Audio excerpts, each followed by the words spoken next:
Hi guys, my name is Meshak Luta and today we are in Machakos and specifically at Utanu Farm.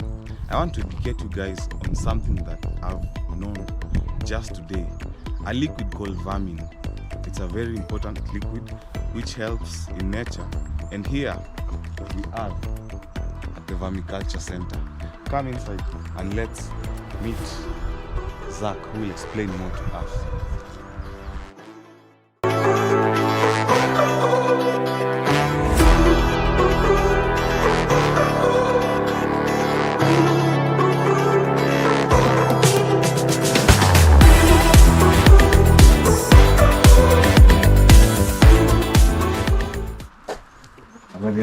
Oh, nzuri sana.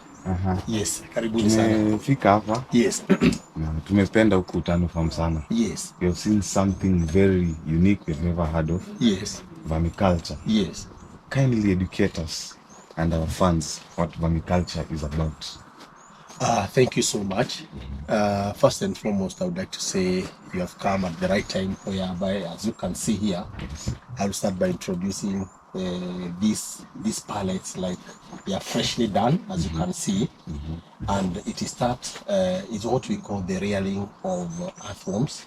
They are called red wigglers for the interest of making organic manure.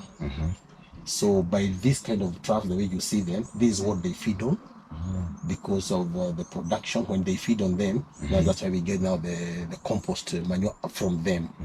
We can have two types, in liquid form and in hard form, when it comes to harvest time, which normally we do every 2 months. Yes. So these ones are very freshly made. They are new now. Right now they are feeding on them. As you can see, the green leaves here.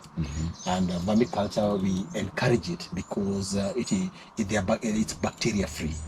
In the name of, when we encourage farmers to use it as foliar, it is bacteria free. Hence, it is very much recommended. Whereby we do sell a liter to 200 shillings. Yes. So, vermiculture, what is the product, the end product? The end product of vermiculture, it is the compost manure we get from them, from the earthworms, the red earthworms. Yes. I heard about something called the vermin. The vermi liquid. Yes. No, the end product, the end product of the compost manure is the vermi liquid. When you want to harvest it in liquid form. So at harvest time, what we do, we add the water in the troughs. And then once we add the water in the trough, we open this cork, and now we harvest the water here. Now this is the vermi liquid, which now drains here. And as you can see, that is the collection area. Yes. Now that time we have harvested it. We harvest in liquid form. But in hard compost, it's now when we pour the trough down on maybe on a polythene paper, and then when the worms see the light, they tend to disappear. They don't like sunlight or direct sunlight. That's why you can't see them now. You can't see them now. They are under. They are feeding from bottom top.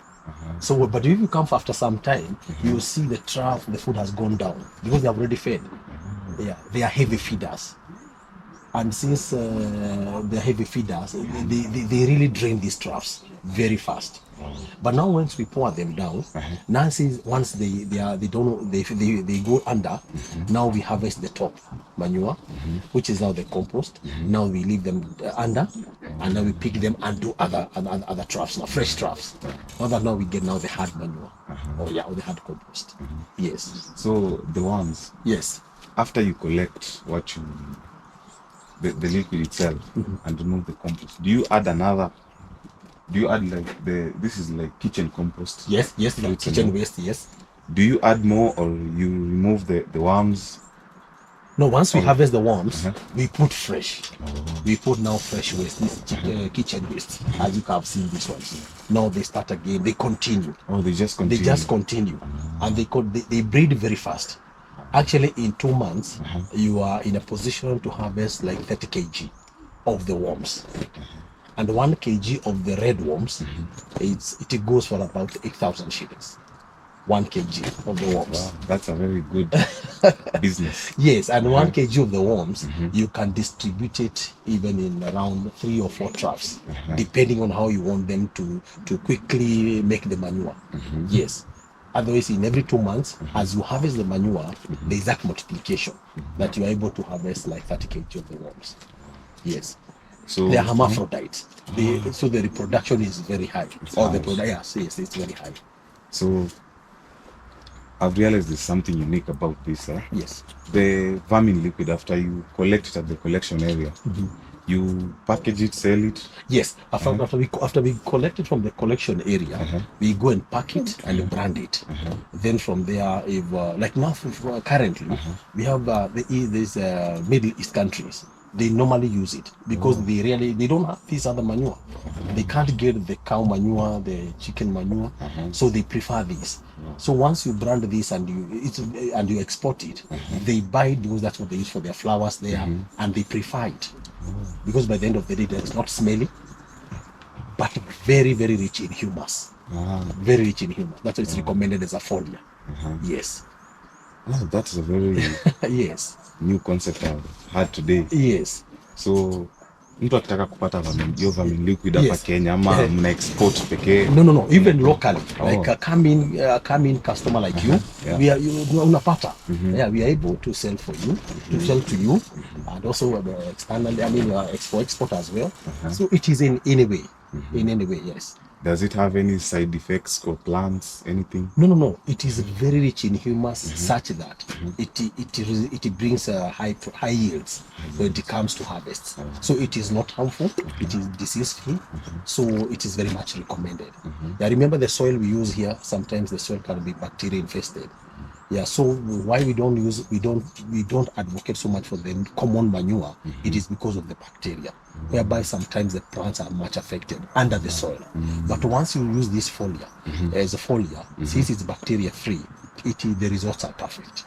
Yes. So you recommend this to direct manure, manure. Like now for the cow dung, the chicken manure, we highly recommend this. You can see it has gone through a process. For the worms to eat this, to remove it as the waste, now that is the manure we want, and it has taken this, that process itself, you get the best product. Okay. The results. Yes. Do you mind showing us how it looks like? The worms. The liquid actually. The liquid now we have like now so far we've collected like this liquid. And even the worms are here. You see? Oh. You see now? You see now, like these are now the worms, the red ringlers. You see? Now, like now this one. You see now, like now where it is in the dung. But it is awaiting to come top here, feed from this, and then go back. So as you can see already, they are here. You see now, like these ones. You see? These are now the red worms. Very much recommended. Yes. A kg is 8,000. 8,000 at harvest time. So if I get 30 kg out of this, you can now imagine the results. Yes. So that's very nice. Yes. So I am a person who loves business. Yes. How will I start this business? Thank you. When you want to start this business, you need to come and buy a kg of the worms. Start with a kg of worms, and then you go and have this kind of a trough, and then have maybe like a bucket of the cow dung to start with, because they like a conducive environment. So you cannot put them on these harsh products at once, right? Because they like laying eggs in the cow dung. That's why they reproduce. Okay, but now when they come up here, they come to feed and go back there. So you need just maybe like a bucket or so on this trough, and then a kg of the worms, and then from there you're good to start. Then at harvest time, you're able now to add another trough, like now what we have done. Yes. Wow, thank you so much for that much information. Yes, you're most welcome. I'm going to go for this kind of business. Most welcome, sir. And I'm sure you'll come back and you'll bring others to see what you're doing at Town Farm. Yes. Because it's really it doesn't look like really hard and strenuous to do. It is not. You put it and you leave it. And you just leave it. It is not time consuming. Wow. You just leave it. You don't have to keep on checking here. Like now today, I don't have to come even for the next 2 weeks. I'll just like now. I just need to come and see whether the draft has gone down, and then I do a refilling, and then I just go to my business. Then I'll just look at 2 months time. I come, I put some water, and then I harvest. There's that ratio we put of water so that you can harvest the liquid, because you cannot use it like that concentration. It is highly concentrated. So in every one liter of the vermi-liquid, you use 2 liters of water. Yes, the mixture before you spray. Yeah, it's very concentrated. Yes. So that is recommended. Yes. I also recommend you to go for this kind of business, because I will. So thank you so much for watching this video. Yes. And thank you so much to Zach. Yes, thank you. For creating time to be here. And